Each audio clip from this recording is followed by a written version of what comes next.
మేము ఆనాడు రాష్ట్ర ప్రజలకు ఇచ్చిన హామీ ఒక జ్యుడిషియల్ కమిషన్ ఏర్పాటు చేస్తామని.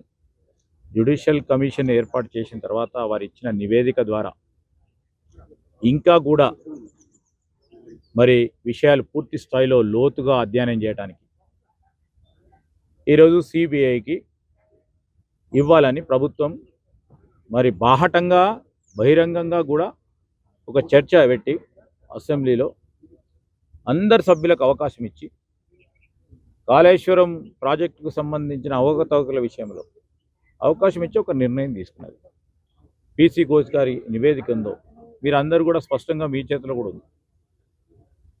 ఎవరు దాంట్లో తప్పు చేసిండ్రు, ఏ విధంగా తప్పు చేసిండ్రు, అధికారులు అనధికారులు ఆనాడున్న మరి ప్రభుత్వానికి సంబంధించిన పెద్దలు ఏ విధంగా తప్పు చేసిండ్రు, తప్పు కారకులు ఎవరు అని వారు స్పష్టంగా చెప్పడం జరిగింది. ఆనాడు ఇప్పుడు వారు మాట్లాడుతూ ఉన్నారే, ఏ పార్టీలో ఉండే ఈరోజు ఏ పార్టీలో ఉన్నారు, వారందరికి సంబంధించిన అంశం అది. ఇప్పుడు సిబిఐ ఎంక్వైరీ అయింది కనుక మేము పూర్తి స్థాయిలో నమ్మకం ఉంది, విచారణ పూర్తి స్థాయిలో జరుగుతుందని, ఖచ్చితంగా జరుగుతుందని, తప్పకుండా దోషులు కఠినంగా శిక్షిస్తుందని.